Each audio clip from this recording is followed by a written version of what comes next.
evening, everyone. I am so thrilled to see everyone here. This is part of our process, and we are very excited to hear everyone's input tonight. So this is a public meeting for the Upper Charles Trail Committee to bring you up to speed on what we've been up to this past year. So first of all, this is our regular meeting, so I will entertain a motion from our members to open the meeting. So moved. Second? Second. All in favor? Aye. Aye. Okay, so our meeting is officially opened. So, the Upper Charles Trail, just to give you a brief history on where we've been and how we got here today. We were appointed by the Select Board in 2012, and we have been very busy and hard at work since then. We were charged with planning, designing, engineering, building, and constructing a multi-use path from the town of Milford to Ashland. And we also have to include the center trail in that piece. So when we first started, it was a huge project for us.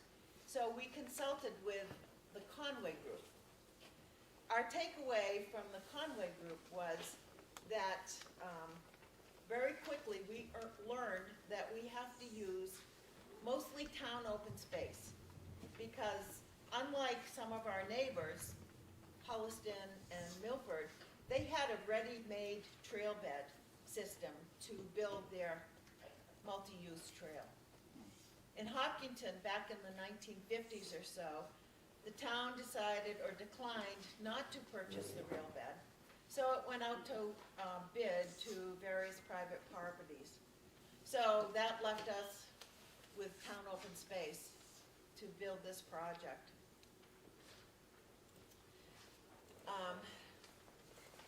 But before I go any further, you can see the depth of the level of where we're going with this. But I would like to introduce our committee and our special guests, because these are the folks who have worked so hard to try and get our heads around this challenge. So to our committee members, I would like to ask you to either stand or give a wave or otherwise recognize yourself that you are here. Eric Sonic, our Vice President. Eli Post is over there. Jim Sorello is sitting to my right. Cynthia Estimer is over there. Bob Snyder is our Secretary. Irfan Nazarello, who could not be with us tonight, but he's our representative from the Board of Selectmen. Barry Rosenblum, who's our Treasurer, is over there. Ken Parker, who is one of our past presidents, and we're very lucky to have him on our group. Brian Fitzgerald and Peter Johnson are our alternatives. Our special guests, and myself, Jane Moran, our special guests from VHB and our own town engineer, who are our consultants and who we rely heavily on for guidance and direction. So Dave Del Torio is our town engineer, Christine Chapeau from VHB Engineering, and Matt Chase from VHB. And we're very happy to see our town manager, Norman Capella, on our screen there. Say wave. There we go. So he's right here with us. So just to continue with our little history, we've been at it now for 9 years.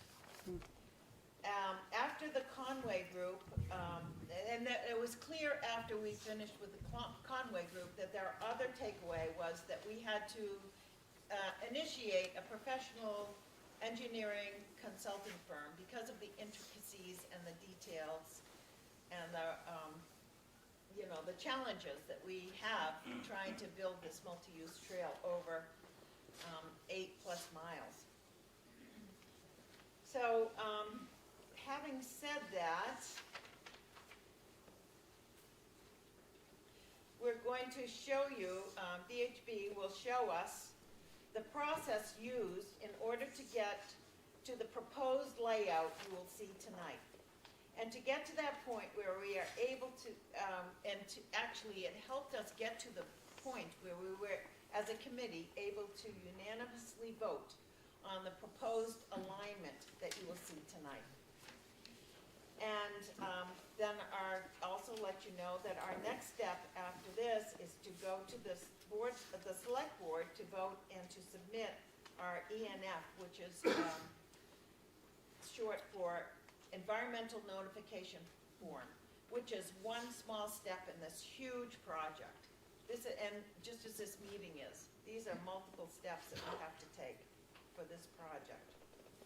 So VHB will demonstrate the process and the analysis that it took us to get from 9 years to the present and how we got here tonight.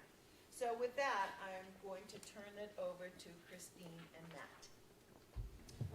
Thank you, Jane. Is this microphone working? Run with it. I'm going to touch a little bit on the outline for tonight and our topics for discussion. We're going to just touch a little bit on an overview of the alignment. We have a virtual flyover of the alignment going through, so you can see kind of how that looks. We'll get into a little bit, like Jane said, the planning study and the alternative analysis and what we went through to develop the preferred alignment that you are seeing tonight. There we go. Hold on, that's better. There we go. Sorry. And then we're going to talk about the design progress and the next steps. Like Jane said, we have a few things that are next on our action items. And then once we're done with that, we'll collect your concerns and answer any questions from the public.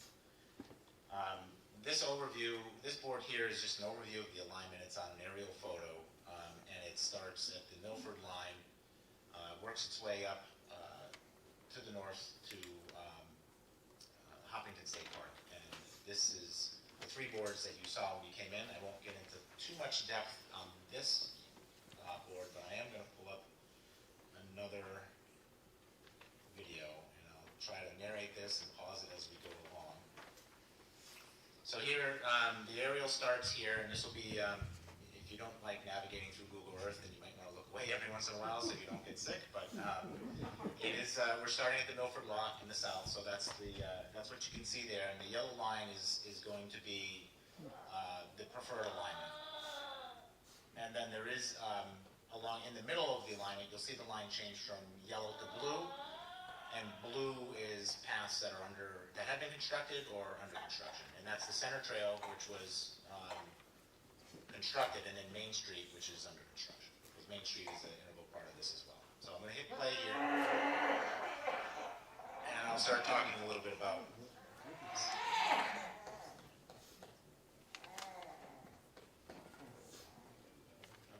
So here we are, we're moving north. The north arrow is up in the top right corner, if you can see that here. We're navigating through, I'll just take one step back here. Let's start right over here, wasn't ready. Here the path navigates around a private property between a wetland and a wetland swamp area there, and navigating up as these bends make their way up into the College Rock Park. And this long straight line here is going to be right along the border of Hopkinton and Holliston. And right about in here, we start to try to follow some of the footpaths that are through here in the alignment, and you can see the little change in elevation right in here, where this is the rock, where they do the rock climbing. And then I believe the town parking lot is somewhere right in this area here. So that's tied in as part of this as well. And then it navigates off-road still, and then it crosses at College Street, works its way through. There's an access road that's used to get up through this way, navigating to this pond. It stops right about where these tree lines are.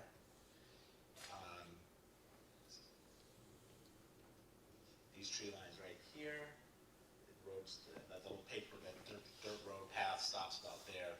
And then it continues up through here and ties into an established path that runs along this pond.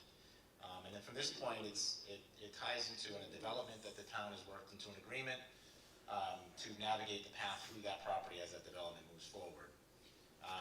When we come around near Hayden Row. This alignment, and again, it's preliminary at this point, it's a line, but it would be offset from the property. It could be more, when this development comes through, understanding where that access is, but it could come through this field a little bit more, come through the trees. Yeah, I know, I can't click and stop at the same time. Yeah, if you want to try and stop it while I'm talking.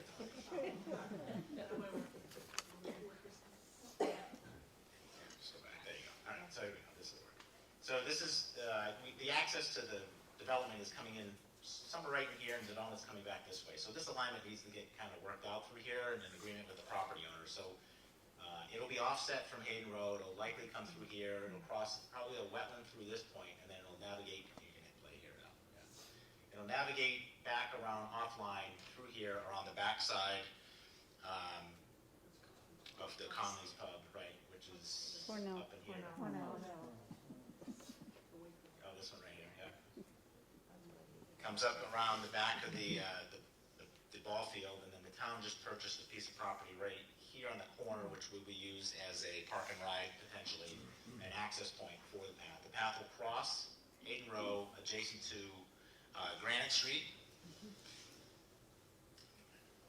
and then it navigates along this stretch. There's a few, this is the Milford Water Company property that an agreement has been discussed about coming across this section, and then it diverts off to the backside where town owns the property through here.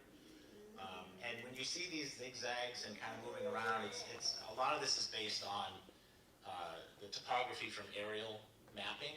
And so this kind of mapping is basically showing that the path has to go up and meet ADA and go up into a higher elevation and come back down.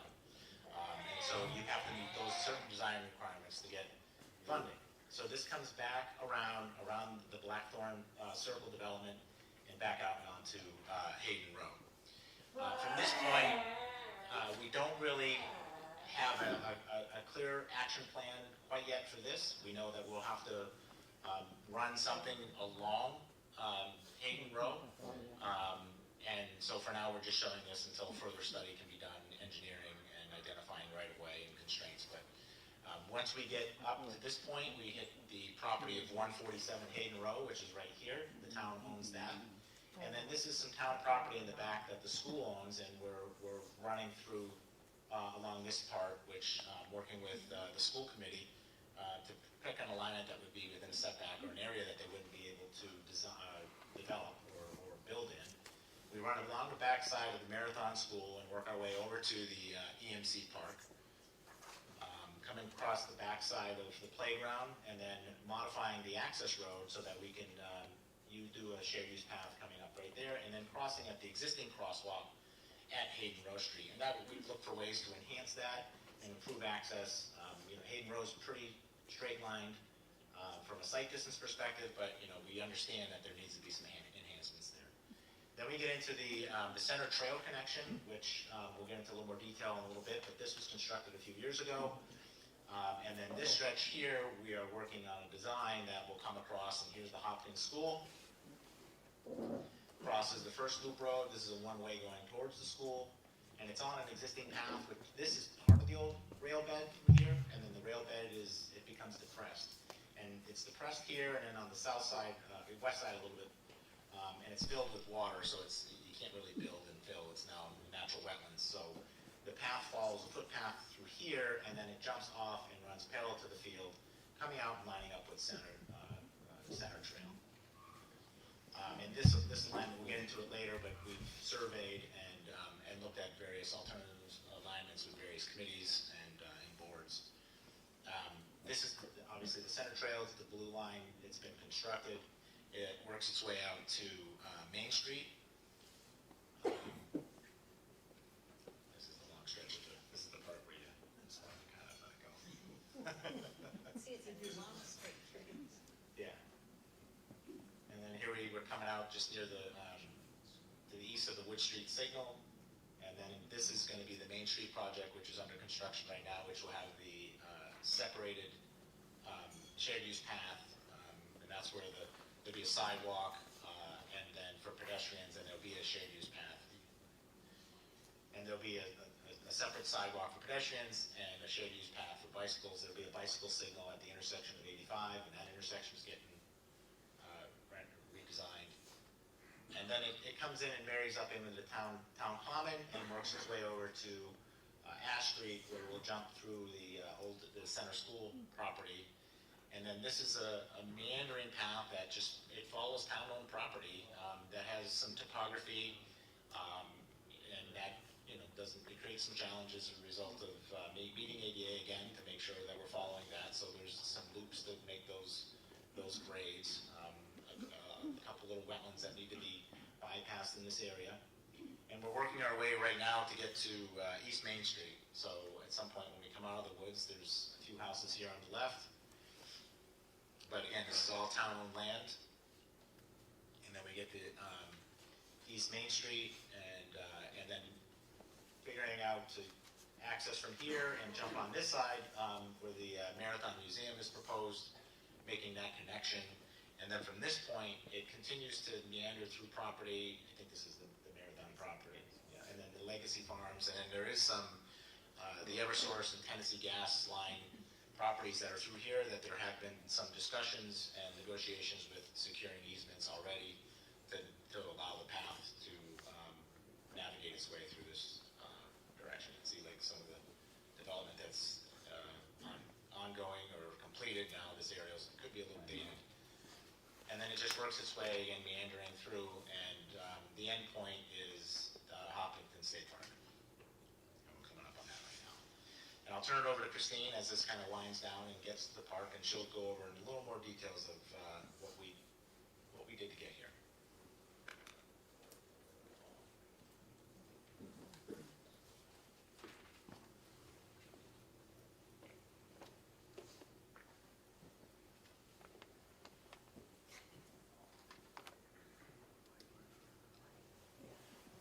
Right, it's not working? Yeah. Okay. So, what I wanted to do, and we'll get to the slide in a minute, but I want to kind of tell you guys what the engineering behind this yellow line you're seeing on the plan. So kind of give you some background of how the UCTC has gotten to this point. They had a goal of trying to develop an alignment that provides, she calls it a multi-use path or a shared use path, but basically really provides for all users. It provides for bikes, it provides for, the pedestrian with the stroller, and it provides for all non-motorized vehicles. And so not only does it connect to Ashland and Milford, but it also connects to special destinations within Huffington. So like you see, there's the new Marathon Museum, it's gonna tie into that. It's gonna tie into all the different schools, tie into some of the bigger neighborhood developments that are along in Huffington. So not only is it a path for a place for recreation, but it also connects to key nodes and destinations within the city. So when they decided they had this goal, how do you fund it? That's always a big question. When it comes to trying to build anything, where are the funds gonna come from? So one of the things they did to qualify for state and federal funding, they needed to meet certain design guidelines. And that's when Jane had mentioned before, she was working with Conway, they called VHB and they said, okay, we need to get under design. We want to do some feasibility studies, make sure this new alignment is practicable. So, I don't know if you want to go to the next slide. Oh, I can do that, right? Sorry. So, this is kind of an example of what VHB pulled together for the UCTC. So, we took the entire alignment, they broke it up into, and again, the phases and segments varied from time to time. It was anywhere from 10 segments to 12 segments. We've done all various combinations to make sure they had great connection points. But essentially, we got a GIS map, pulled a bunch of information onto the map, which is wetlands or other environmental things you don't want to impact, like vernal pools, environmentally sensitive areas. And then also right-of-way, land uses, does the town own the land? Is it a private property? Is it open space? What's currently allowed on the land? Is there any restrictions? whether there's historic properties in the area, safety and traffic, crossings, concerns like that, utility impacts, connectivity, the cost of the path. So there's a bunch of factors. So we get everything we can off of GIS, put it in the map, and try to sketch out some alignments. And for each segment of the path, we created at least 3 alternatives. And this map here is kind of showing a combination of all the alternatives on one map, just so we could show it to you. And then, I'm not expecting anyone to be able to read this.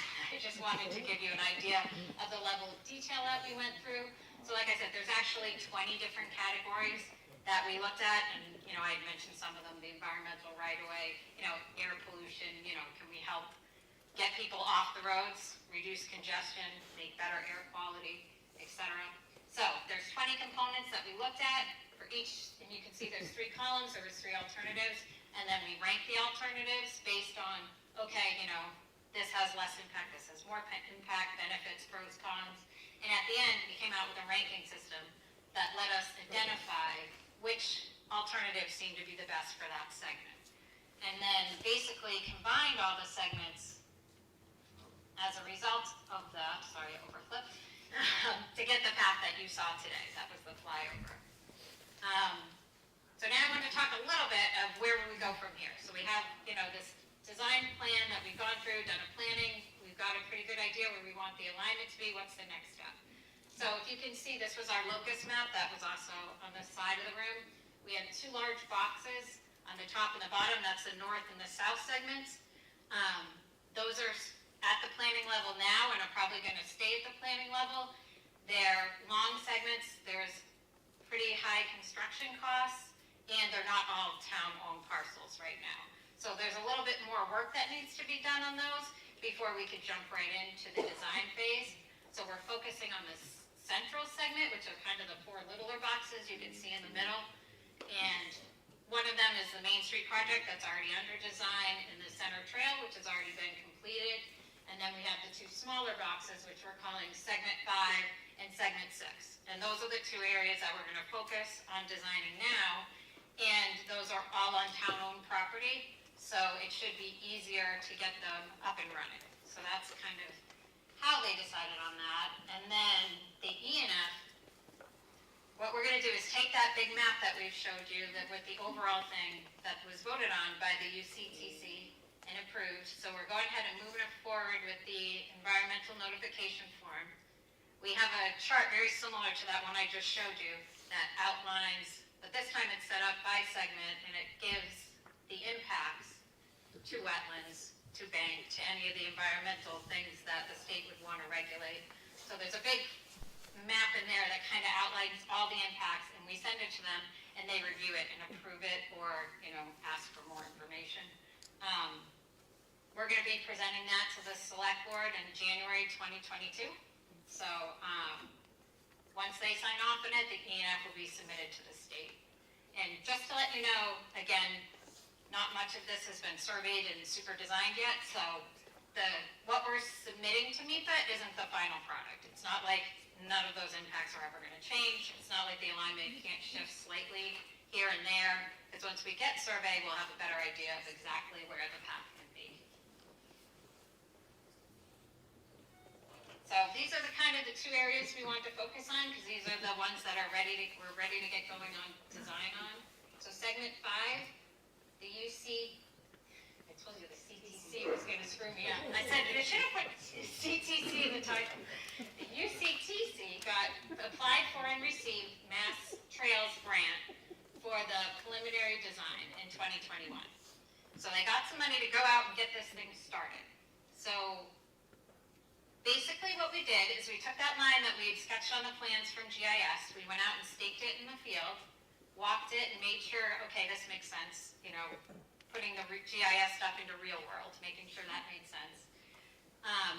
Surveyed like a 40-foot swath based on that line so that we could make adjustments. We went back into the office, put together a good alignment based on, again, mostly the AASHTO guidelines to make sure that we're meeting state and federal criteria, and also looking at the width that is required in the AASHTO guidelines, which is a minimum 10-foot path with 2-foot shoulders on either side.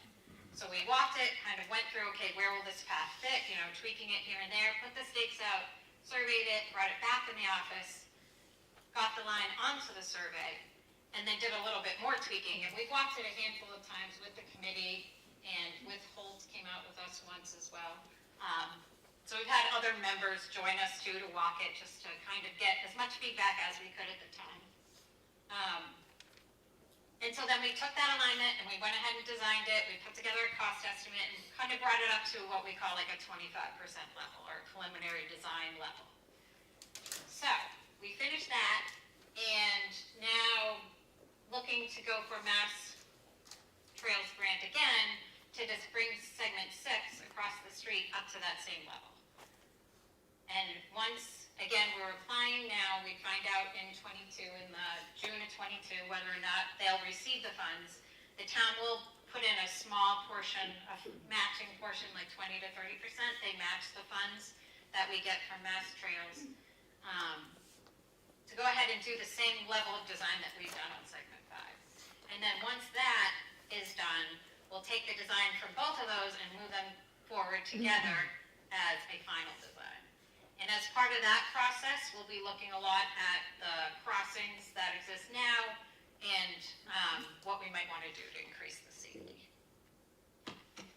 And I think that was pretty much it. So Jane, I'll turn it back to you. Do you want the microphone? Oh, you got that one. Well, thank you, Matt and Christine, and that was a lot of work for us to do, and it took us a long time to get where we are today, to get to the point where we can submit this ENF.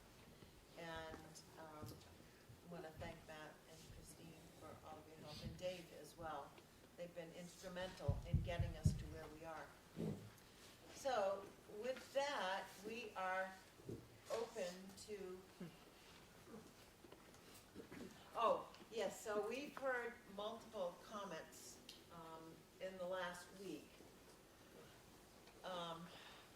And so,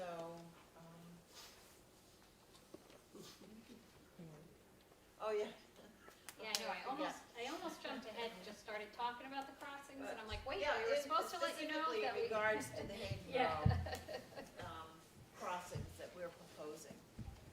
And so, I guess we're going to open it. Yeah, I can just go. Yeah, I'm good.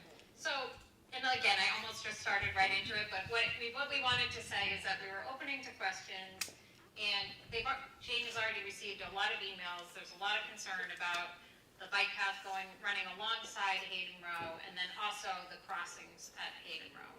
And so we didn't want to, just ignore this. We want to get these comments out here, and let's talk about them.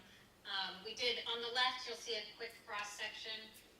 Just to try to explain a little bit that, you'll see the roadways off to the left, and when we have like a 5-foot buffer in there of grass, and then we have the 10-foot path kind of offset. So this is kind of just to show we're not talking about putting a sidewalk on the edge of road and running it there, or running the bikes in the roadway. This is going to be a separate facility, so it is offset from the road, so that you get that separation. Again, we haven't got to a great level of design yet on that. We don't have survey, we don't know exactly where the right-of-way lines are, we don't know all the impacts. But this is our minimums. We wouldn't design something with less than a 5-foot buffer, and if you do have to drop down to something less than a 5-foot, then we put some sort of physical barrier in there, whether it's some kind of fencing or plantings or something to say, hey, this is road, this is bike path, the two aren't gonna meet. So that's kind of what we showed on the left, and that just, again, addresses anywhere that we've shown the yellow line going up the side of Hayden Row, just to let you know that that's the intention there. And we're touching on this because Jane got a bunch of emails from people who were unable to attend tonight. So, and they might be watching on the HCAM channel today, right now. And so we wanted to just touch on that a little bit, and the cross-section that we're showing up on the screen is not the cross-section design for Hayden Row. It's an example from another Different project. yeah. But it would be, something similar, like Christine said, and that 5-foot dimension could be 20 feet, but, it could be 30 feet, it could be, whatever. We have to continue with the engineering for that piece. So, I wanted to mention that as part of chart that we're showing to the right is kind of, this is a chart from FHWA, which kind of outlines, okay, you know, this is your road type. These are your volumes of traffic that are on the road. These are your speeds that are traveled on the road. And here's an idea of what you can do for crossings. What did I say? It's Federal Highway Association, sorry. You can just jump in. You can interrupt me at any time. So anyway, so that's what that chart kind of shows, and these are the recommended measures that you can do at crossings to help improve safety. There's, you know, there's the rapid flashing beacons, which you have out there now, but there's also overhead systems called HAWK that you could put in that really call more attention to the crossing. There's things you can do to slow traffic on the roadways, you know, narrowing the roadway, even if you do it with striping, any kind of visual thing to make the roadways feel more narrow. You can put not speed bumps, but like speed humps, raise up, you know, a 10 to 15 foot section. You can do that right at your crossings, or we could do it at either side of the crossing and kind of have this be a zone that's, you know, this is a slow down zone, so drivers are aware that they're hitting a changing condition, something's difference happening. Yeah, and I think just the point of that is that, you know, we're kind of straddling a planning phase and a design phase. So again, like Jane had said and Christine had said, that we had those big boxes and little boxes, as I like to say. They were, you know, we're picking the low-hanging fruit and things that where the town owns the property and that we can really make some great connections and make connections to nodes, to key nodes and destinations on town-owned property. And so that's why we're focusing on the centerpiece now. And we have started preliminary design, and we want to start preliminary design on another phase, and that was segment 5 and 6. Combining those two on town-owned property is something that can provide some great connections internally to the town. And so that's where we are at this point. And again, it's preliminary design, it's not final design. We still got a long way to go when it comes to designing enhancing the existing crossing at EMC Park, which is part of segment 5 and segment 6. And when it comes to other crossings along Hayden Road or running the path along Hayden Road, there's still a lot of studying that needs to be done, engineering that needs to be done, wetlands that need to be investigated. We're certainly not going to put a bike path in the middle of the road or anything like that. But we need to get more information, and it doesn't make sense to get more information on a piece of this alignment that the town doesn't have control on. So until there's control or acquisition or a means to acquire the acquisition is there, the center portion of this trail is the part that's moving forward from a design perspective. Yes, there are some alignments that are being moved forward as part of the process, the E&F that was previously referenced, but that's all part of the larger process, like Jane said. That's a drop in a bucket in comparison to how you go through and permit these projects. If you want a say at getting funding from any state or federal pot of money, you need to meet their guidelines. So we like to throw out these acronyms of AASHTO and Federal Highway and all that stuff.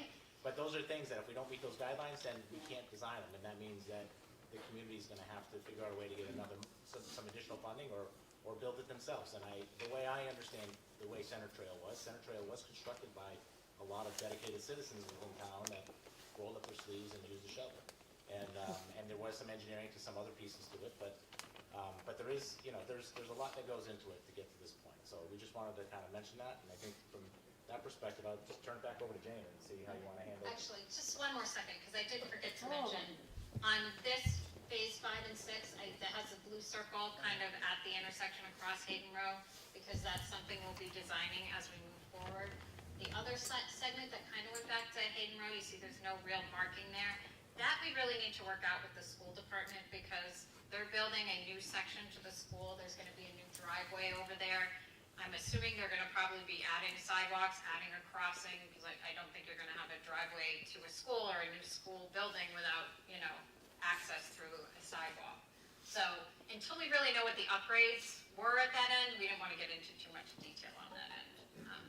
So that's why that side, I just wanted to point out that that's a little vague, and that's why, because I think until their plan gets moved a little bit forward, and then we'll kind of marry them together, it looks like maybe we'll be on the same design track, and so we can work together to coordinate the design for that crossing. Thank Now you. you can have it back. Dave, would you like to add anything? Well, I lot of analysis, engineering study and analysis that goes into each of the segments in the proposed alignment, especially based on, you know, keeping most of it on town property. That was really a goal, as it is for most projects in town, not to impact private property where we don't have to.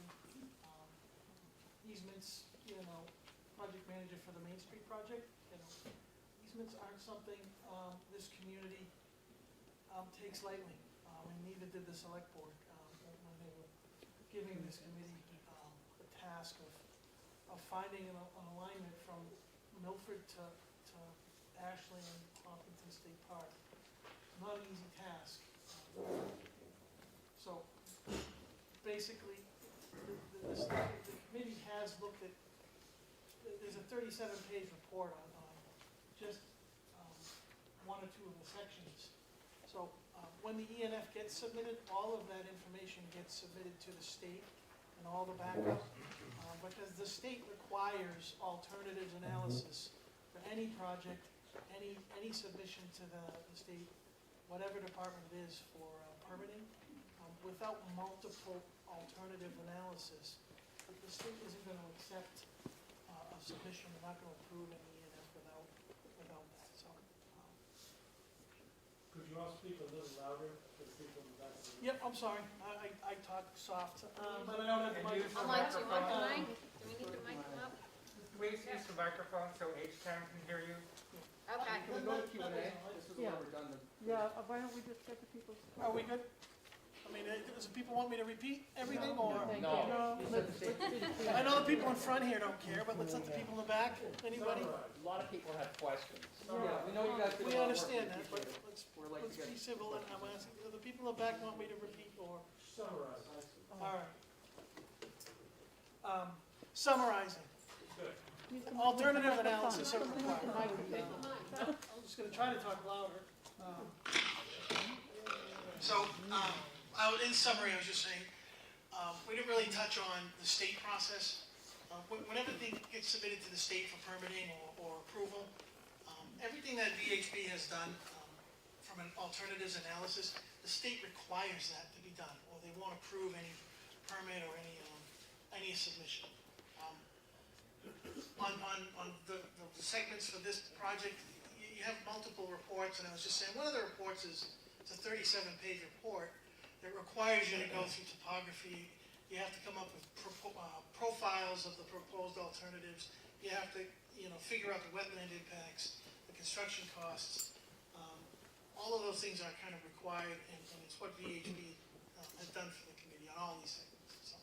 So that's all I was just trying to say. Okay, so before I open it up to the public, I would just like to reiterate that this center segment, that one of the attractive things that the committee focused on was that it may be years before we're able to finish the north and the south sections. However, that being said, we feel strongly that this successful completion of sections 5 and 6 in and of itself can be a very attractive standalone unit, in that it would tie all the schools together. It would be close to the Cultural Arts Center. It would tie into the Center Trail that would take us down to the business district, and we all want our businesses to succeed. And that would attract, pedestrian traffic to our businesses, which is very important to us. And that it would take us up to the Common, which is also a very attractive piece of landscape that we own, and also connect to major neighborhoods. It would be within walking distance to a lot of neighborhoods. And that's our goal also, is to provide connectivity and accessibility.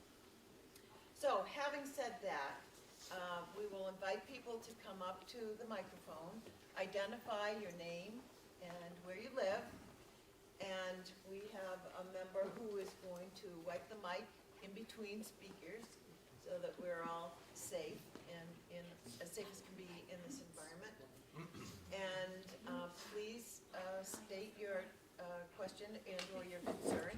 And also, if we could keep your comments within, at least within 3 minutes, so that there are a lot of people here who would like to voice a concern, and we would like to give an opportunity to as many people as possible.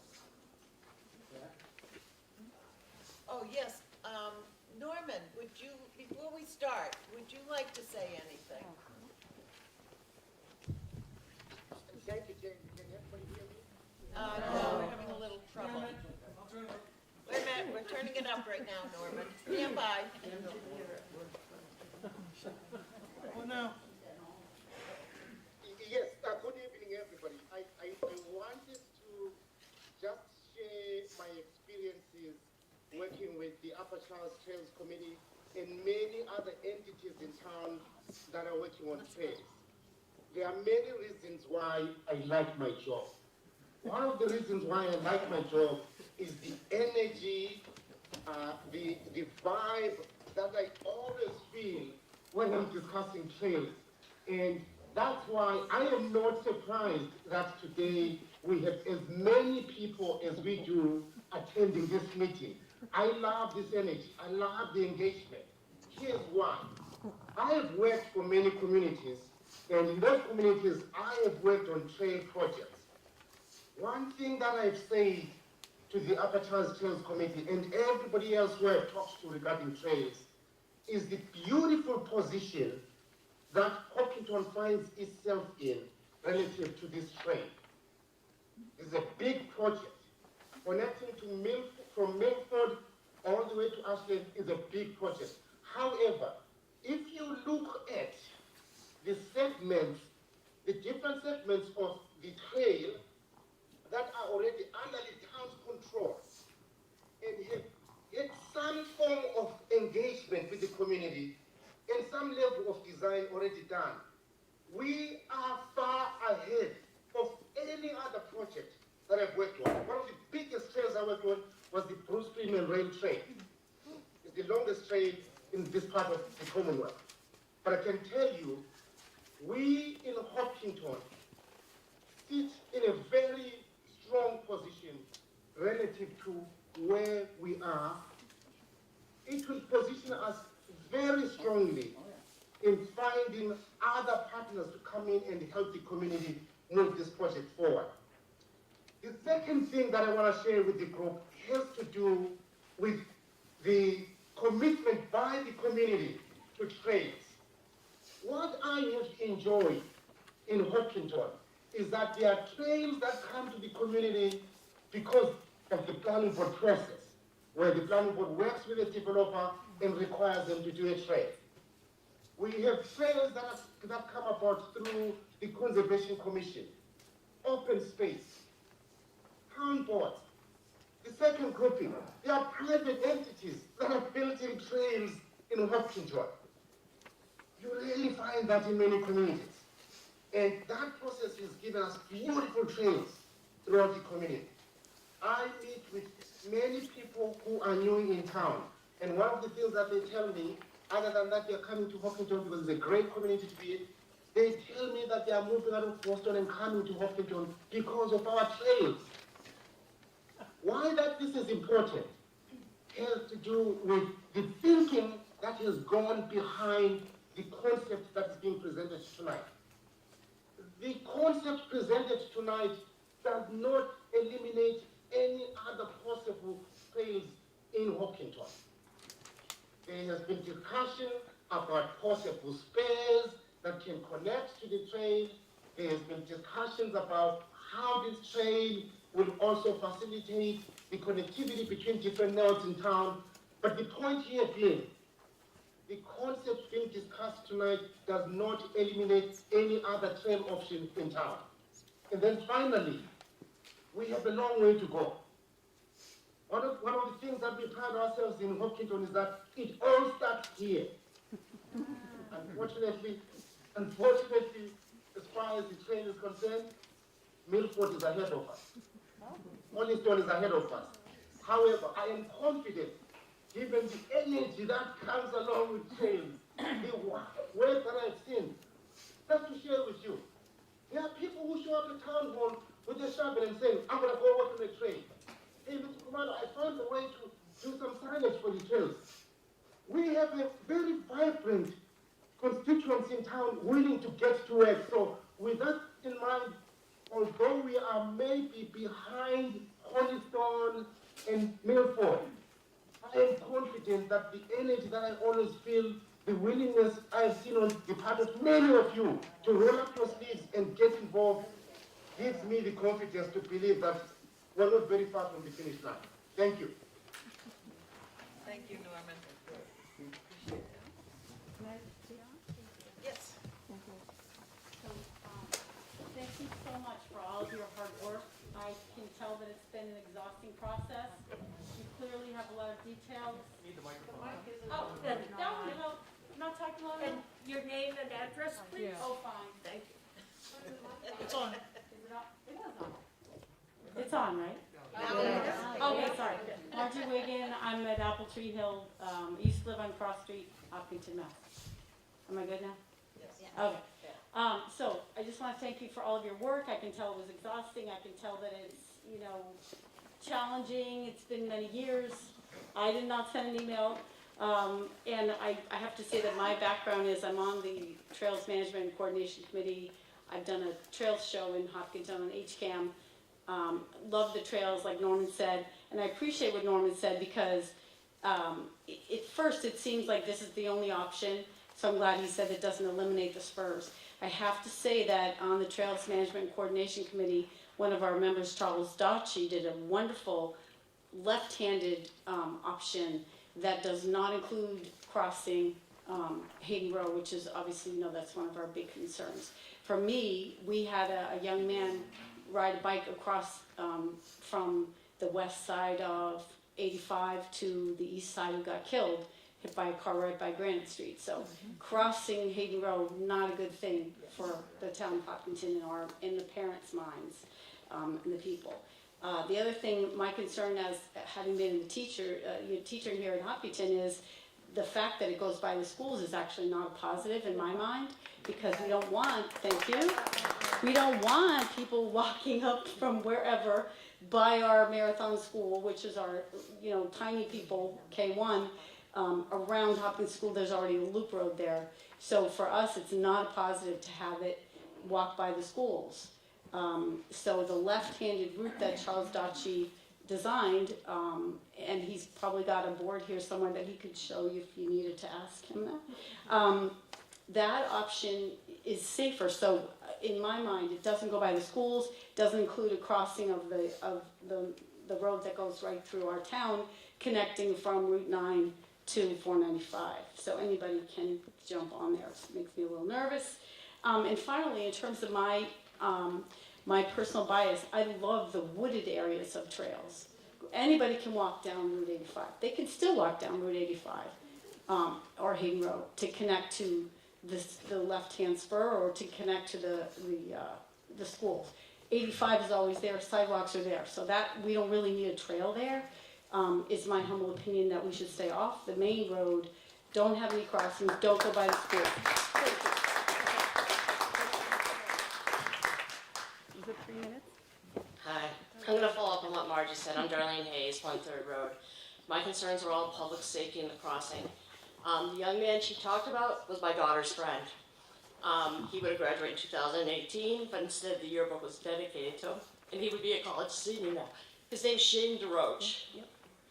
And Shane DeRoche matters. He was crossing the street to go home from school, right near where one of these crossings is saying to be.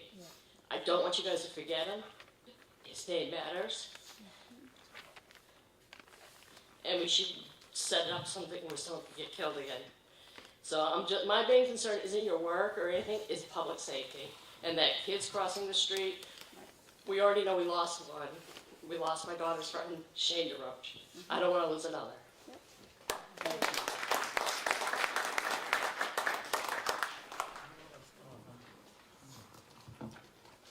Hi, Art Wise, 177 Hayden Road. We want to wipe off the mic. Oh, all right. Thank you, Ken. Like a magician. So I'm in segment 7. And guess my biggest problem, aside from my front yard, is you're crossing Hayden Road 3 times. You have to cross once to connect to Center. And it looks like from what, Granite down to the high school, you've got 3 crossings, right?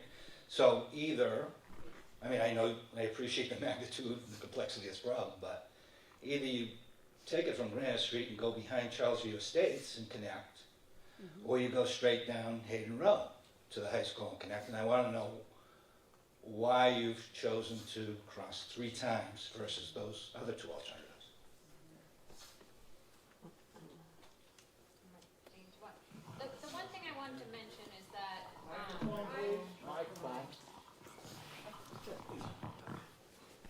Got me? Yeah. All right, the one thing I wanted to mention was that we are showing segment 7, it's shown on both sides of the roads. We would need only 1 crossing. It wouldn't have to be at both locations, all depending on what side of the road it ends up on. So if we end up going along, staying on the Marathon School side, we would go along that edge and then only cross at Granite. Or we would cross at the Marathon School and then run along and go around the side. So that is showing, I guess, 4 blue circles, but there would only be 3. Marathon, the yeah, Marathon, you're right, it's still, yeah. Yeah, so, right, so why not go straight down Hayden Row is what I'm saying, like segment 7, all the way from Granite to the high school, or go behind Charlesview Estates through that Colella's Park or whatever. I'm sure there's complexities because you chose kind of a circuitous route. Right. I just want to know why that route versus the 2 easier, So seemingly easier routes. Mr. Chair, I'll add just a couple things. So number 1, constructing these paths and finding funding for these paths, can be, as you would imagine, pretty expensive. So the segments were developed, again, following where the path of least resistance, no pun intended, but where there was property that was already under agreement or for an easement, or the town owned the property. And then also, when you seek funding through the state and federal process, you have to have, if you're not going to build the path in its entirety, you have to have a start and an end. So you need a destination. So you need a park and ride or a node where it ends. It has to be able to stand on its own. You can't just build a path in the middle of nowhere and then pick it up somewhere and just tell people they're going to turn around and design back, or turn around and go back. So if you have a 4-mile path or 5-mile path in the woods and you can't build it in its entirety. Oh, no, it was you. I thought that was me. I was like, what are you doing? I'm not moving. That is something that needs to be considered. So you would, in any other route that would be considered as part of this, if you're seeking funding through the state and federal process, you have to give thought to how people are going to access it from both sides, and it has to be a public access. So those are just 2 things, I think, that were part of it, at least from my perspective, and I don't know if Jane can offer any more from that. Oh, easements, yeah, and I touched on that. Just the easement process. I think there's a combination of properties here that are shaded, and I apologize. The color schemes on aerials are just not very easy to work with. But there are parcels that are owned by the town, which are shaded and mapped on here, and then there's parcels that are shaded that are private that either they need to be acquired, or there's been some discussion to secure an easement to build the path, and there's been positive discussions to move that forward. So if there hasn't been, if there is something that severs a path that you can't make that connection and there's an easement and a stopping point, then you really have to give thought to whether or not you can make that connection and make the loop around. So it's not just, and that's one of the reasons why the E&F, it has to be looked at as a whole, because if you look at it individually, you would have to file potentially an E&F depending on your environmental impacts for each segment. So Just visually, thank you. Just visually, and I'll step down. But from segment 8 to the Center Trail, through the Colella Park area, I don't know who owns the land. And I can't speak It's to a that. lot less. It's a lot less congested than Hayden Road in that stretch of less than a mile where you cross them 3 times, and it's just going to be very dangerous. Sure, so just a quick answer to that is, early on, many, many years ago, we approached those 5 property owners, and none of them were willing to talk with us or enter into any agreement to let us either have an easement or buy the property. So that was a definite stop right there. You can't go forward with any of the state funding if you can't secure easements. What about the folks in segment 7? They ain't gonna give you any Yes. Dave has some- Through the chair, perhaps Yeah. we should take as many comments, and maybe we even need to hold back on our responses to a degree, just so. So, I Just would so like we to do. add, through the chair, Yes, Dave. is that on this one?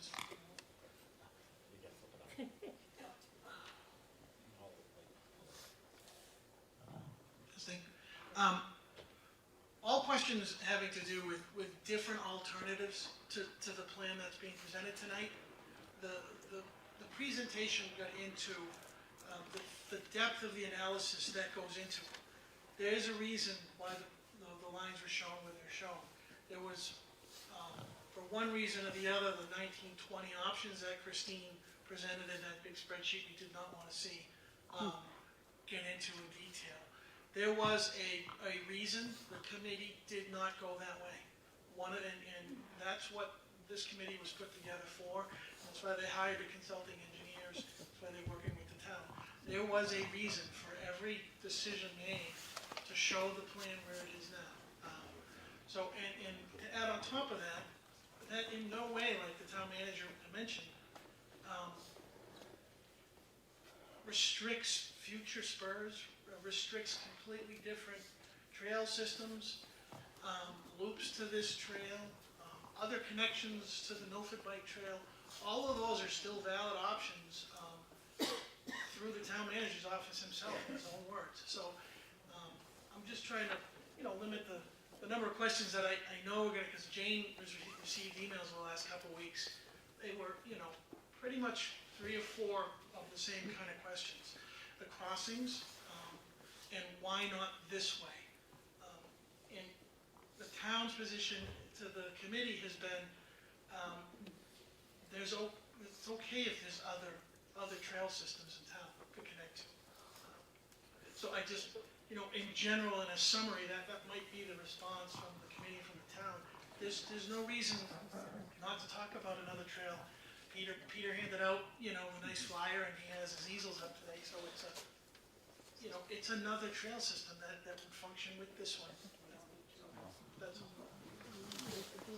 Hi, I'm Amanda Maffei. I live at Hayden Rose Street, and I've been a resident of Hopkinton for since 1987, not as long as some and longer than others. And I'm here because I'm deeply disturbed about this trail. About the proposal for it going along Hayden Road, crossing Hayden Road 3 times. My heart is thumping really hard right now. I guess I want to speak to the heart of Hopkinton, because the heart of Holliston created a really safe trail for everybody. And the heart of Milford created a really safe trail for everybody. And what I see here, when Hopkinton has ample open space and then things that can be negotiated, a bike path is meant to go through quiet, you're supposed to get away from it all on a bike path. That's what's at the heart of a bike path. And going down Route 85 and crossing it 3 times, I would never send my grandchild, she's 11 years old, I would never send her down the Hopkinton bike path with that, and especially with that young man being killed, with the mother and her 3 children and a stroller in a crosswalk, being hit by a car, and not the car that stopped for her, but the car behind it that didn't stop. I heard about this plan a few years ago, and I know some officials in the Hopkinton, I believe, heard about it, and I thought, there's no way this is ever going to get anywhere. It's going to be stopped. And yet here we are. And so I just want to register just as a regular human being with children and grandchildren and a lot of care for people The idea of coming forward to the town saying, this is the safest thing we can do for you all, folks. This is the best we can do. To me, I appreciate time spent, but time spent doesn't mean the plan is good. Time spent means there's been a lot of time and money spent. And I'm just going to speak very bluntly and say, in my heart, I feel like this is just wrong. It's just wrong.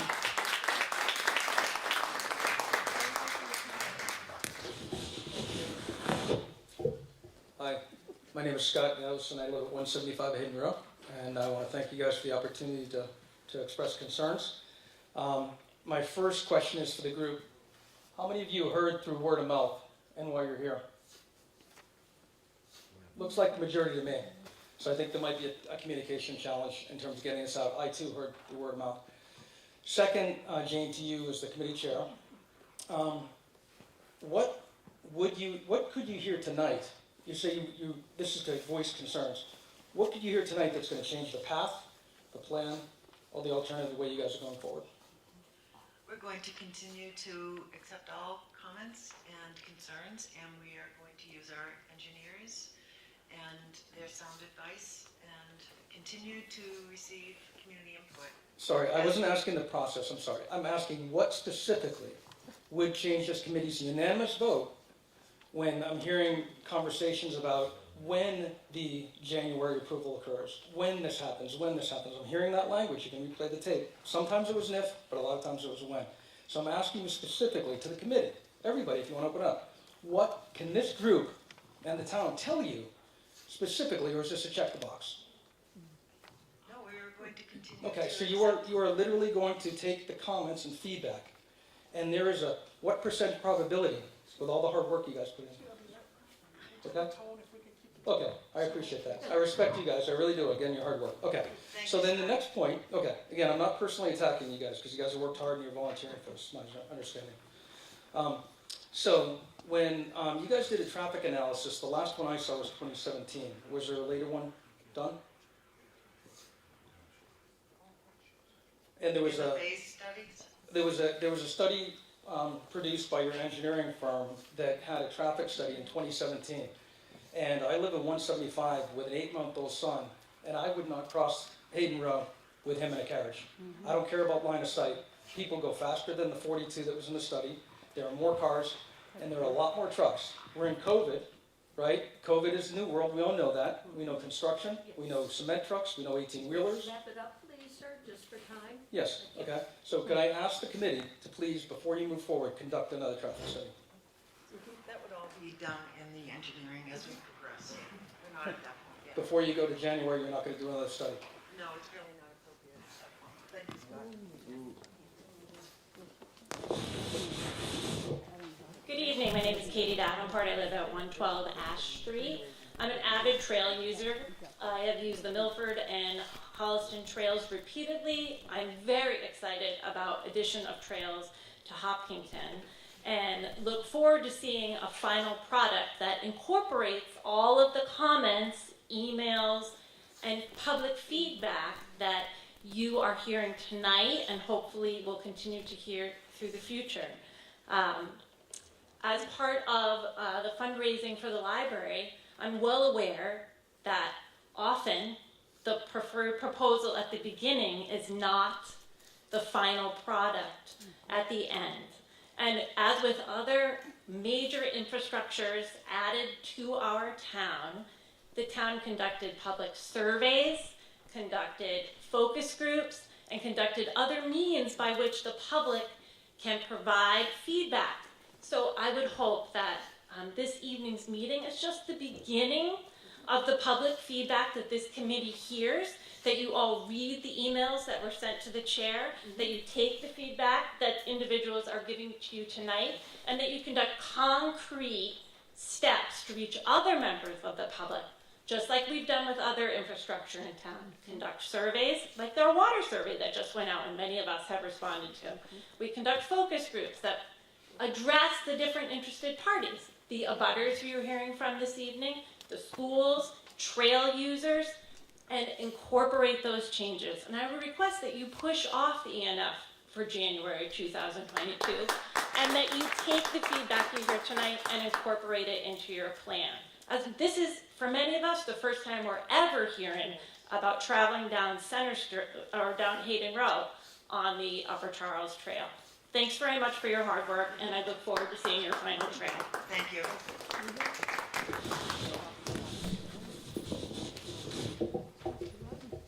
Hello, my name is Allison Griffin, 180 Hayden Row Street, and I am also an avid trail user of our current system as well as the Milford system, and I'm a relative newcomer to Hopkinton. We moved to Hopkinton in the midst of the pandemic, and that's a tough time to make a move and build community. And as I look around this room right now, I see people that I met through the act of walking. Right? As we walk from our home on Hayden Row out to the Echo Trail, as we walk along the street and meet neighbors, as we walk our 8-year-old now, who was last year a first grader, every single green day with our large white dog down the street to Marathon School. And I've had people stop me and say, "You're the nice lady with the white dog," and people nodding along here. So like, thank you. This was our introduction to this amazing community of Hopkinton, and the trails and the walking culture here is one of the things that I like the most. I think that this plan is not perfect. One of the big concerns that I have as well is the stretch on Hayden Row. It makes me feel one step better to hear today that it's not a sidewalk or a bike lane, but a divided path. But I think that we do need to make sure we make careful considerations about how we cross and what we build around it. Yes, walking through the woods is more relaxing than walking on the road. But two things I want to add to this. First off, we were part of a group of property owners who less than a year before were approached around easements. 5 property owners were approached, 4 were all in favor, 1 person said they weren't comfortable, it shut the whole process down. All right, so I want everyone to realize that the process of getting easements and allowing people to say one person is a holdout, it could shut the whole things down. So the focus on using town land, I am gung-ho for and I appreciate. And then the other piece there is that I want to state that I appreciate so much the fact that this would give my young child a safer pathway to school than the current pathway he has that involves sidewalks and streets. The trail, even the divided trail, is better than our current state. And I guess my last thing I want to share with all of you is please don't let a quest for perfection prevent us from doing something good that helps build this community and that helps to make this a place where people see one another, pass each other on the path, say hello, start to see familiar faces over and over. It's one of the things that I love the most about moving here. I hope to see it continue. Please be careful with those street crossings, but let's not let that stop us. Thank you. Thank you, Allison. Hi, my name's Jack Buckley. I live on Oliver Lane. Thank you for your work. First of all, I'd say that. I have 3 things. I have 2 questions and 1 observation. One question is, has the police chief weighed in on this and the crossings, and does he feel he can provide enforcement for those crossings? Because it seems to me that's a problem. You're going to have to put significant structures in to get safe crossing at a minimum. That's one. The second question is, there's a portion of the trail from Hopkins School to the entrance to head of the Charles that it looks like construction has already begun on that. And I was just wondering why that's happened, if this isn't a done deal. And then my third thing is, there's analysis and there's observation. My observation, I run every single day in this town on the trails. And crossing streets like on Main Street is a real challenge. I've complained repeatedly to the police department about it. It's difficult to enforce. And to take that and multiply that on Hayden Row, which is probably worse in terms of speed, to me just doesn't make sense. I understand you can do any analysis you want, but you do also have to rely on observation. And anybody who crosses on these crosswalks in town is taking their life in their hands. So I think you have to find a way to avoid those crossings, or minimize them at least, because they're just dangerous. I used to cross with a crossing guard in front of the high school, and that became problematic. One day I was crossing with, I had people swearing at the crossing guard because they wouldn't stop. So the idea that not during school time you can put those crossings on that street and have them work safely, I think is a real stretch. Thank you. Thank you, Jack.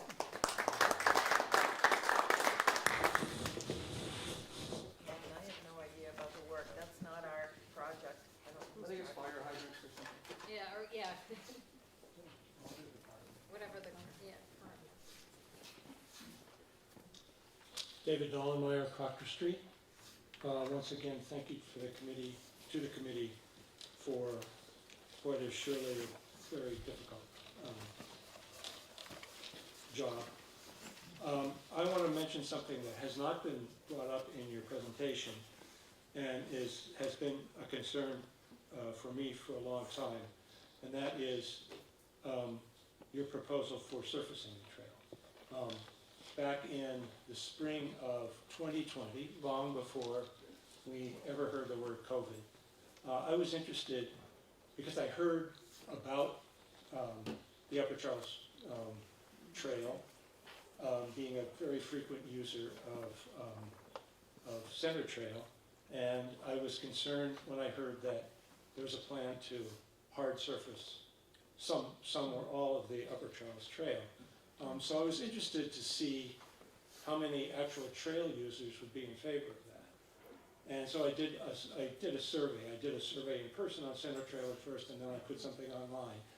And in May of 2020, I sent to Norman, with a copy to you, Jane, of the results of my survey, which overwhelmingly showed that users of the trail wanted to be stone dust and do not, where it passes, especially where it passes through woods, do not want a hard surface trail. In the meantime, for the first time in a long time, I looked at my online survey again, and in the meantime, the number has grown to 430 people who have signed this petition against hard surfacing the trail. So I really hope that you will take that into consideration. Thank you. Thank you, David. I would just like to say one thing. I heard of, where's the, turn it on? Microphone. It is on. I don't know what's going on. I'll just speak louder. I did hear a rumor that somebody said that we were going to resurface Center Trail with asphalt. That's completely false. According to state and federal guidelines, if we incorporate an existing trail into our new plan, the existing trail is acceptable as it is. So that, please be rest assured that that's not true. And I knew that, but I'm wondering why, for instance, on the trails behind Center School, one would do hard surface trails when the price of stone dust trails, as I understand it, is 1/10 of the cost of asphalt. A lot of it has to do with, and the engineers can speak to this, but a lot of it has to do with the grades. The state does not like to pay for anything that's over a certain percentage of a grade because of the erosion. If you get a strong storm or snow or rainfalls, if it's in a steep path, it will wash away. And they don't like to pay for that. So in order for us, so we're balancing an act here. We want to make our citizens and do everything that our citizens want, but by the same token, we have to comply with state and federal guidelines. David, do you have something to add? Yeah. And the campus connector that we're designing now, it's a preliminary. I don't know what the percentage of the path is stone dust, but it is stone It's dust. like half and half. Yeah. And half stone dust. And as far as the cost being 1/10, I'm not sure that that's true unless you're putting stone dust on just an existing base with no sub-base reconstruction. But when you factor in the sub-base reconstruction and the depth of putting in the gravel, and then you put the stone dust on top of it, because again, you want the stability for any erosion. And if you have the stability and can build on top of it, that's could be an option. But the cost is not 1/10. We have worked on projects and have bid prices, and there are other examples out there where it's comparable to paving, believe it or not. It's not a significant reduction and significant less amount of cost. And it's something that as we go through we need survey to look at the grades and the elevations to do that. And as part of that segment 5, between the high school and the Hopkins school, we have survey, and we are looking at where we can do stone dust and where we can't do stone dust. It's not a decision that's made yet. Stone dust first pavement. The community. It's not a decision that's been made yet. Okay. Stone dust first. on any of the segments, the community will ultimately decide, Just, you know, what. just one other comment in the same regard, and that is, I really don't understand why you wouldn't incorporate the Echo Trail, which is Stone Dust, and like Center Trail, and which is there, ready-made. So, you know, if you want to address that, fine, but thanks again for your work. Thank you, David. And I will just respond, the committee did spend a lot of time trying to incorporate Echo Trail. It became a crossing of 85, an additional crossing of 85.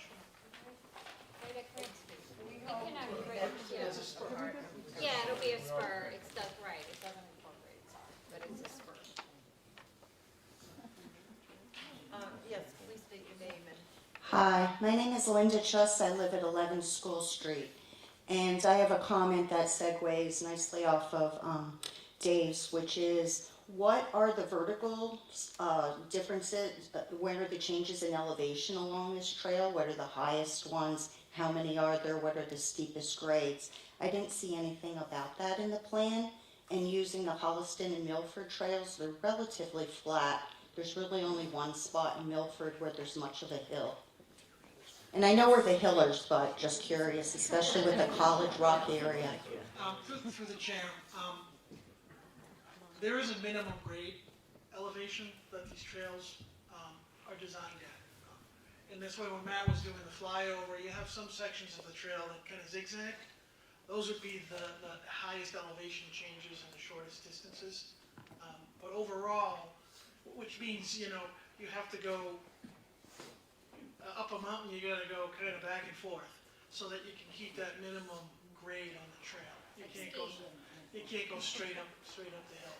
So on those sections of where this trail is shown, from a preliminary design concept, that's where your grade changes really are. You'd have to be at that grade for longer sections of trails. And as Jane touched on earlier, the Milford and Holliston trails were fortunate enough to be built on old railroad beds. Old railroad beds were designed pretty flat. Trains couldn't really make sharp corners. They crossed all the trails. They had all the bridges made. So there are benefits, and as the manager mentioned, that's why they're ahead of Hopkinton's trail. So I hope that answers your questions. Thank you. I have a second question, and I just wanted to say that I'm listening to all the comments. It's really nice that the main thing people are concerned about is just one thing. There seems to be a lot of agreement on everything else. So that's really a great accomplishment. I do share the concern about the crossings of Hayden Row. And I wondered, I had seen this alternative proposal, and I know, Dave, you said there are a lot of alternative proposals, but this one seemed to make a lot of sense, and it's the only one I have seen.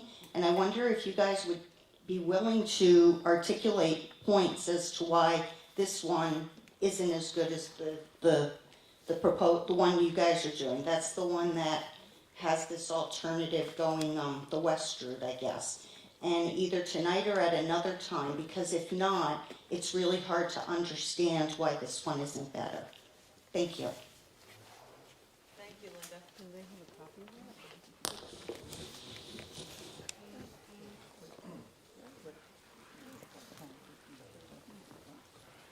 This thing's short, so I'll bend over. Hi, Drew Griffin, 180 Hayden Row. I am the other half of the very passionate lady before the white dog. She took most of my thunder, so I'm ending up here and making the shelves really quickly. One thing to remember is, it may seem counterintuitive, more crossings is actually safer from a traffic flow pattern than less crossings. It attunes the drivers to slow down, and it teaches them that the crossings need to be had. We walk pretty much everywhere. We walk to Cornell's, we walk to Start Line, we walk to Marathon Schools, and the state of the sidewalks already is atrocious. We cross at Granite Street, where I think that poor young man passed away. There is no crossing there. These crossings are not necessarily a bad thing. They will improve town safety, and quite frankly, it might help us get over the supremacy of the car here along Hayden Row. We live on the street, there's lots of traffic, and not necessarily traffic that we need to have. So, thank you. One quick question is, I didn't see a budget proposal for this, or a timeline. Do we know approximately what is the cost per mile to put in some of these, and what else could we do to help? Thank you. Thank you, Drew.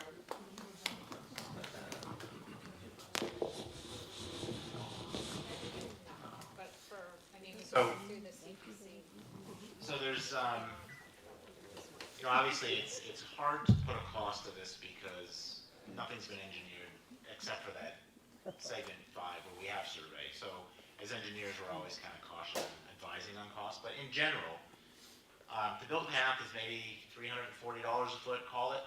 So maybe $1.5 million to $1.8 million per mile to build a bike path to state and federal and requirements, AASHTO and all those other acronyms that are out there. Bike paths are probably the most challenging infrastructure projects to construct from the perspective of a permitting process when you think of environmental and construction and accessibility. When you're also, you have to look at crossing wetlands or streams. There are certain requirements. You can't impact a certain amount of square feet for a project as an overall. And so that's one of the things that was looked at as part of this. If there's a requirement of, if you hit 5,000 square feet of wetland impacts, then that triggers a whole variance process that you have to navigate. And so one of the reasons why we're filing the E&F is to demonstrate what some of those impacts could be. And then as we go through and do our engineering, we will verify what those impacts are in our planning document. And so we treat the planning document, and that document is a living document through the state that will get updated as we build each segment. If we don't do it that way, and we don't get the state to buy in on it, then you have to do it every single time you hit a threshold for an E&F if you are seeking funding or some sort of approvals from the state. So this is it's a great planning, and again, it's a planning stage that kind of sets the framework for what we're anticipating for potential impacts and for potential construction costs.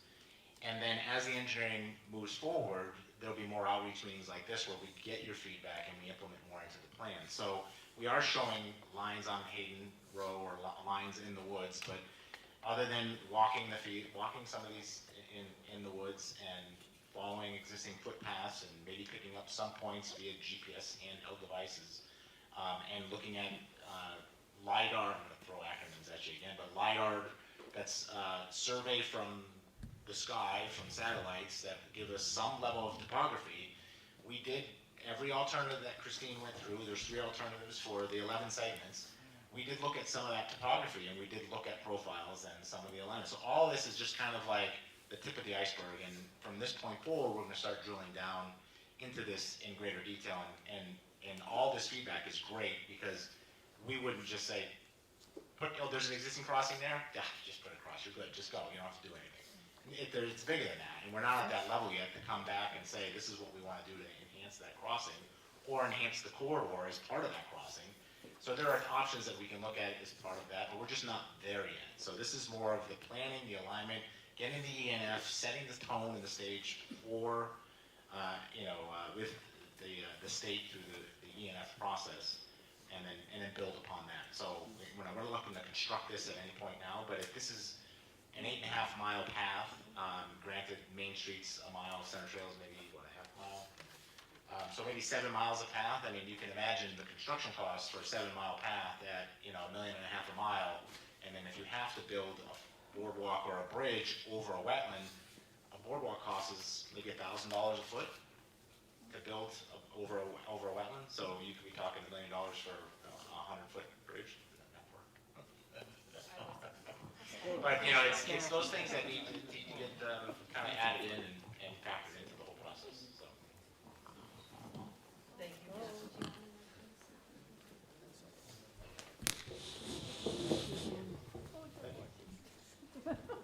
Hi, my name is Gabe Ricos. I am at 68 Ash Street. I'm sorry, what? Gabe Ricos. Thank you.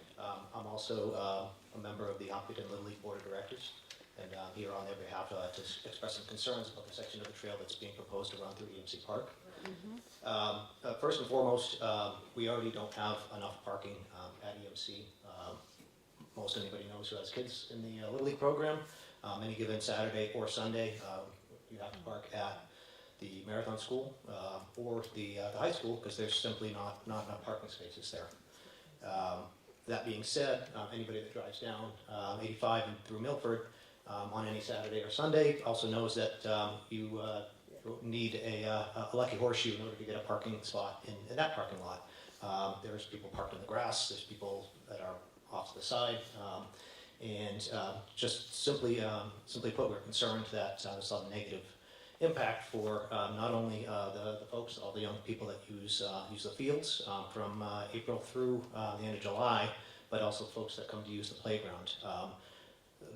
No one is going to want to show up to a Sunday morning baseball game and not have anywhere to park because the parking lot's full. Second point, the Milford parking lot, frequented. My wife's car was broken into. The responding Milford police officer says that because of the trail, it is an easy target for criminals to break into cars, and it happens quite frequently. So our concern is that, as the woman who spoke first expressed her concerns that she doesn't want it near the schools, we also don't want to bring that to our town playground or baseball fields. So my question is what, if any, studies have been done to analyze the traffic impact of the EMC parking lot and mitigate parking concerns and concerns for crime. So thank you. Thank you, Gabe. We will certainly take that into consideration. Thank you for your comment.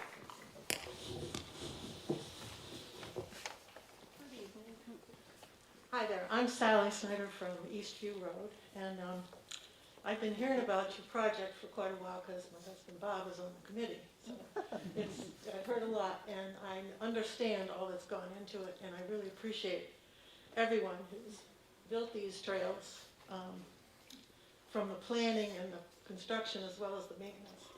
And I'm fortunate because I've been using them a lot. I've been biking around town a lot for the last couple of years because we're all finding new things to do in these new times. And I think people who use these trails have the same responsibility as people who drive on the roads. And I think we have to remember that. I've done a lot of road crossings on these various rail trails, and they're different. They're constructed differently.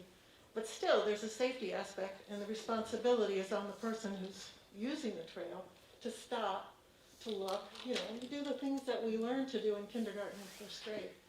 So, and I didn't realize that there was going to be a 5-foot buffer, between this trail and Hayden Row. So we're talking mainly about the crossing of the road. And I have perfect confidence that in our technological world of today, you can figure it out with the lights and the bumps and all that sort of thing. I had a chance to live in Portland, Oregon for several years, and there's a lot of biking out there. And what they did back in the 50s, in a way of anticipating what kind of city they want, they purposely put in a lot of bike trails, a lot of bus routes, etc., simply to get people off the road and out of cars and using their spaces, and it works. There's lots of people using bikes, and I think there's a lot more people here using bikes. So I, for one, would like to encourage everyone who uses these trails to be in touch and to see what we can do to support you all and to help. And I really appreciate that you're considering all these different comments and incorporating as much as you can. I know you will. Thank you. Thank you, Sally. We certainly will try and continue to do that. Hi, how are you? My name's Jen Chow. I live at 164 Hayden Row Street. And I have to just give a really personal opinion of this. My whole concern is I'm hearing from you that you're going to take 30 feet of my front yard and you're going to put a flashing yellow light in front of it. That's all I know. I don't know much about easements. I'm totally concerned about that. And you've talked about low-hanging fruit. I appreciate that that applies to the town-owned property. This segment along Hayden Row Street, I urge you, I think that's the segment you were talking about requiring an extra study. I hope that's the one, because I urge you to use that study to move it behind the houses so that nobody has to see it. I really do appreciate the one who said trails are to be like in the wilderness, away from the main roads. We have sidewalks. You can ride down Hayden Row Street right now. We don't need another nicer way to ride down Hayden Row Street. And you don't need to do it taking some of my property. And I appreciate you being here and listening, and I know you're doing this work, so thank you for doing all these years of work.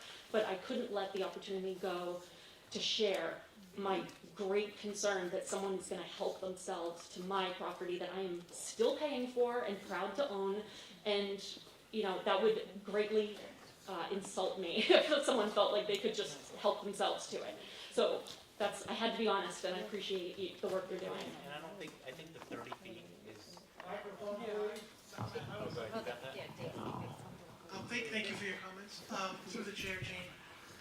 This section of the trail is shown with two paths because the committee is continuing to, they know this segment it's not the best alternative to finalize. It was the best alternative to connect one point to another. I'm sorry, the right-of-way distance isn't known yet, so we don't know how much easements would be needed. And to your point about, and that's how serious the committee has taken private property in this process. They don't want to touch private property, so that's felt in your comment. If that's not happening, then I don't have an issue. Currently, right now, I'm on the stretch where it looks like my house could be in that stretch. Correct. And that would be a problem for me. So thank you so much. Thank you. I understand. Yeah, and the line on the map, just if you could go.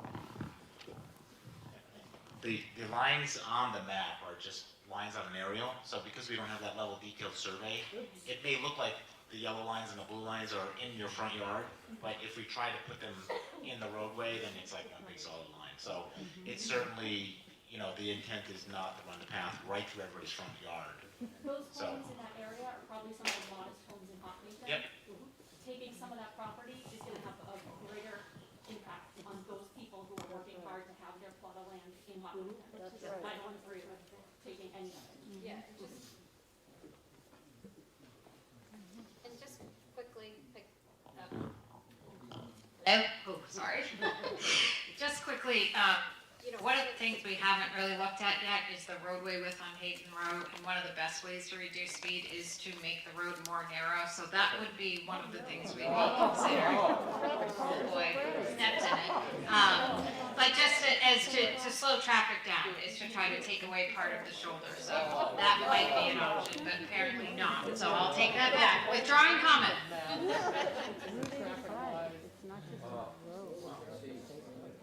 Okay, thank you, Jane. Yes. Hi, I take it back. I'm Robert Whiteman from the Holliston Trail Committee, so I'm your neighbor to the east. And For all your great work, Robert. thank you.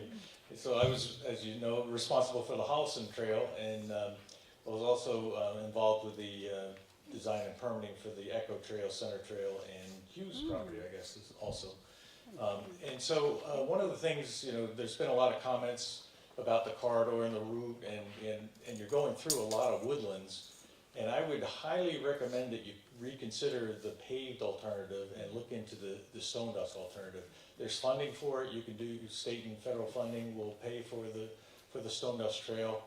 You have to consider from a town standpoint, and I've been helping out Milford on a couple of their other trail projects as well. And speaking with the highway superintendent, he wishes that Milford had built it using stone dust. And the reason is, especially when you go through woods like you're going through, is that tree roots are a real problem. And so in a few years, you'll end up having to repair damaged trail because of the tree roots, and they have to repave it and so forth. And so, consider not only the cost initially, and I really, the costs are like 10% of it. When we went through our process in Holliston, our first section of trail we built was about $100,000 a mile.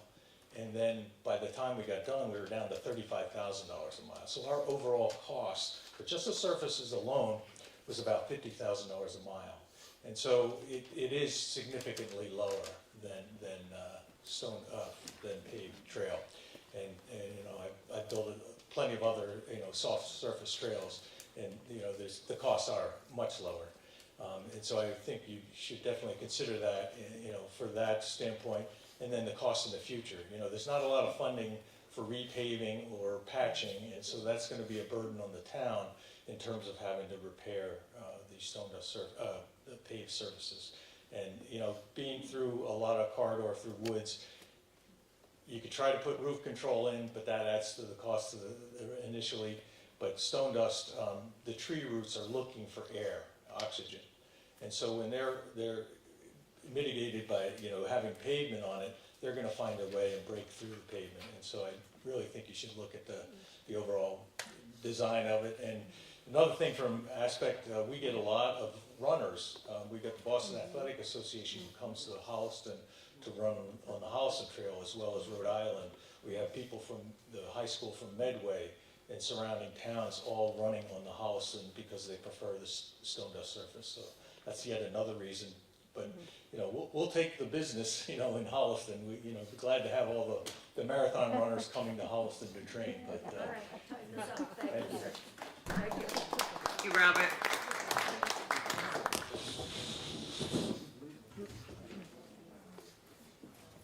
Peter LeGoy, 21 Hayden Rose Street. And I want to thank Robert for all the work that he's done for us on those trails. I was spearheading the construction of those. I want to thank the committee also for all their hard work. State your address? I did, 21 Hayden Rose Street. Okay, thank you. First of all, I want to make one point. You've all seen the alternative plan that's out there, and you've all heard about segment 7 here. In order to build segment 7, if you're on one side of the street, you need to take property from 15 landowners. If you're on the other side, you need to take property from 18 landowners. And you compare that with the property behind Charlesview, where there are 3 landowners, 2 of whom are here tonight, 2 of whom I've talked to at great detail about this, and they're willing to consider to continue those talks. So you're comparing 15 or 18 people with 3 people.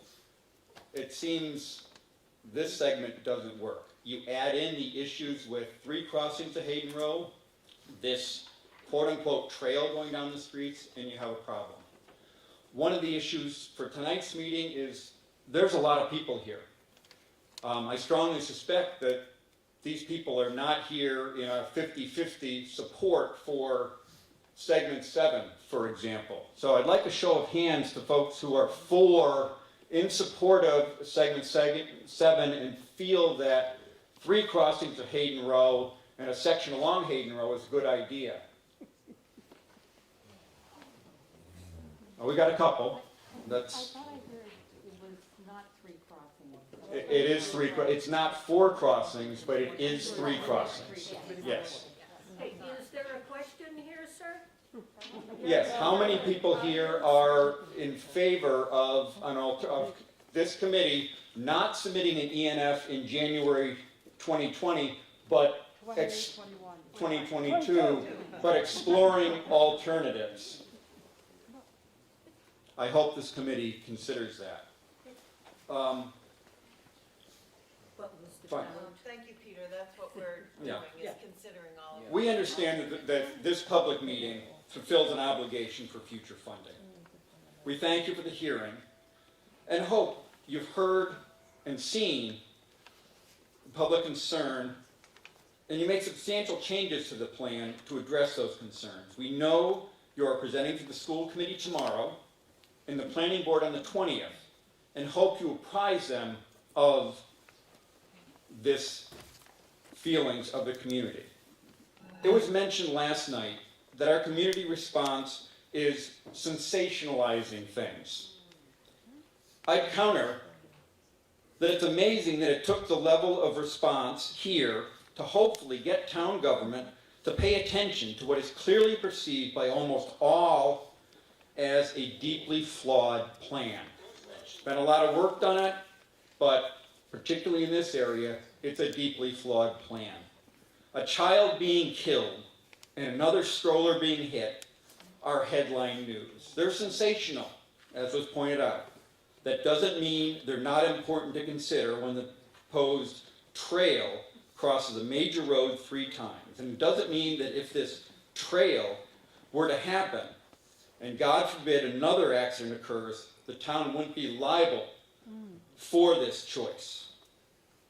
Hopefully we've gotten your attention, and the Upper Charles Trail Committee will seriously consider the implications of the current route and change course to a safer, more accessible route that better showcases the beauty of our town of Hopkinton. Thank you. Thank you, Peter. Well, I'm John Farrell, 6 Clubhouse Lane. It's the trails next to Huffington State Park. I'm going to talk about segments 1 and 2. Hasn't been talked out much. Now, Huffington State Park's a beautiful place with lots of trails. Connecting that with downtown Huffington just sounds like it would be a great resource. It's going through woodlands. Most of it's public property. It sounds like that was more on the back burner. I'm just wondering why that isn't more of a priority, given there seems to be a lot of issues on this section, these other sections, on the southern segments. And I think there's like a cross at 135, and which is I don't know if it's near the traffic light down there, but it just seems that it will be a very safe road. It would give us access to Huffington State Park. People could, walk, drive their bikes to Huffington State Park, walk their dogs, whatever, and it would link all the new housing in that north side. I'm at the over 55. There's lots of children at the Liberty North Road there. It just seems that would make a lot of sense to prioritize. Sure. So when we looked at all 11 segments, and segment 1 and 2 does have those advantages for the reasons you speak. There are some grades through there which increase construction costs, and then the bigger part is just acquiring the land and the easements to do so. So the big part of that is, when putting a time frame to the design, the construction, and the cost, it's going to take a little longer to do it. And I don't think the committee wants to wait for a path that long. Could be $8 to $10 million from a construction standpoint. And that's a great project to seek funding from the state. But seeking funding from the state could take 7 to 10 years. So, unless there's some funding that comes from the infrastructure bill that may be available, then that's a game changer. But, so that did receive, high marks on this end as being a potential segment or segments that could be advanced, but realizing that the easements play into that, easements cost money, and then just the sole construction costs, that process and the available funding sources, trying to break that up into more segments becomes challenging because you need to have that destination. So somebody had mentioned earlier about parking. Accessibility is very important when it comes to state and federal funding and building these paths. You can't build a path that ends in the middle of the woods. So that was considered as part of that. And as far as like for segment 7, that's why segment 7 is not part of the current design. We're focusing on 5, and that's the furthest along design now. And then segment 6 is to do more engineering to understand what the impacts are. So that's why 5 and 6, and because they're all town-owned property, the town has more control to do those studies and get more value from the engineering studies that would come in the next steps.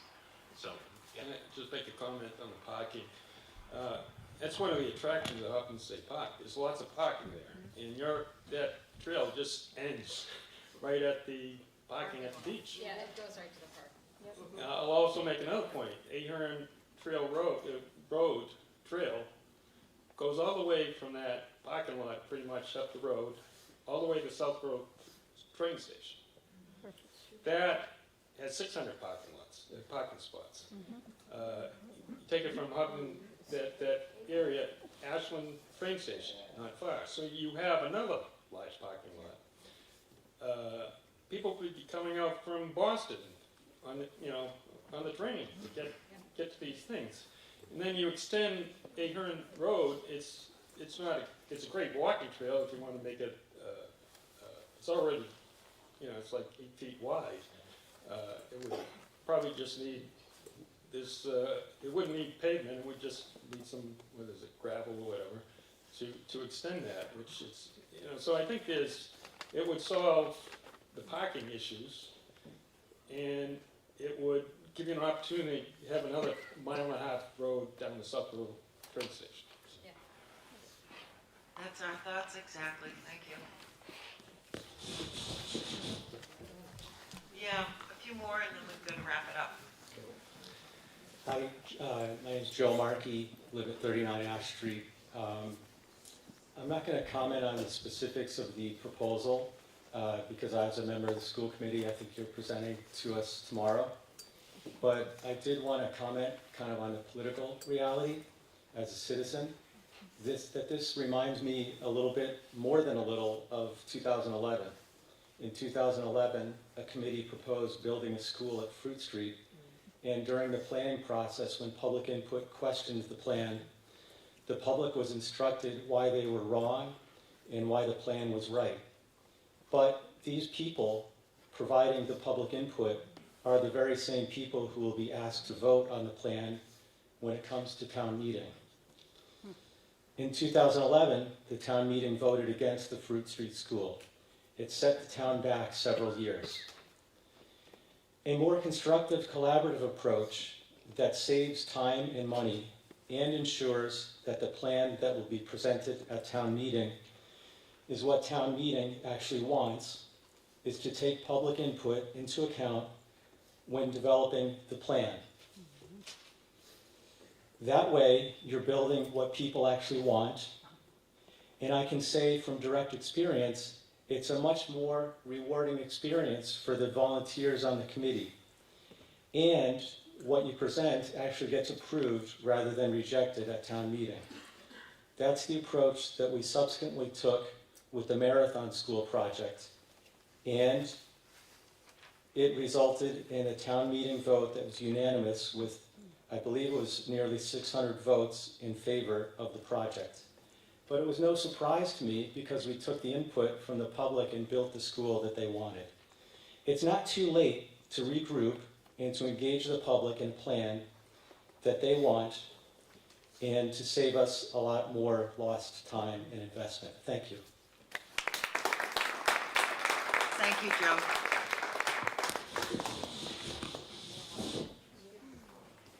$159, $161 Hayden Rose Street, Sunnyside Gardens, LLC. I'm extremely concerned regarding my parking lot. It's a hazard. It's a liability. It's already tough enough to back out onto Hayden Row or to even just turn out. I don't think my clients really need a third thing. Thank you. Thank you.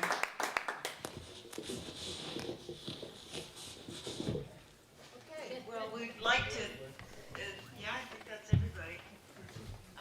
Once again, we would like to thank you all for coming. We will have taken note of all of your comments and your thoughts and your questions, and we will continue to do our due diligence. And this is just, I'd just like to ask you to remember that this is one small step in a giant, giant project.